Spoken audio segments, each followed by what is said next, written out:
நானும் ஜம்மா ஆரம்பிக்கிறதுக்கு கேட்குறேன். வருஷ கணக்காக கண்டுக்காமலே இருக்கிறேனா? ஜம்மா தானே ஆரம்பிச்சிருவான். உனக்கு இல்லாதான் ஜம்மா பெரிய கூத்துக்கார நீ. சும்மா சும்மா கத்துறான் பெரிய ஆட்டோக்கார மாதிரி. நீ பண்ணு கல்யா, நான் வரேன். சந்தோஷமே. அப்போ நீ எல்லார்கிட்டையும் பேசுனா சீக்கிரம் ஆரம்பிச்சிருவோம். பேசலாம். நம்ம ஜெயமதி ஸ்கூல் ஃபீஸ் 500 இருந்தால் குத்து விட பள்ளிக்கூடம் போட்டோம். 1000 ரூபாய் எப்படின்னு? 1000 கொடுத்தா வரேன், இல்ல நடைய கட்டினே இரு.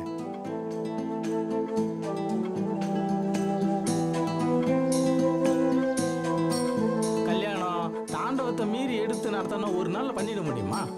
நாளாவுண்டா, பார்த்துக்கலாம். நீ உள்ள போ. அன்னி மாவரைச்சின்னு வர சொன்னா போ.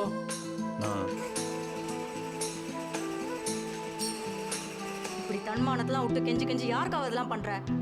கேட்டா உங்க அப்பாக்குன்னு சொல்ல போற.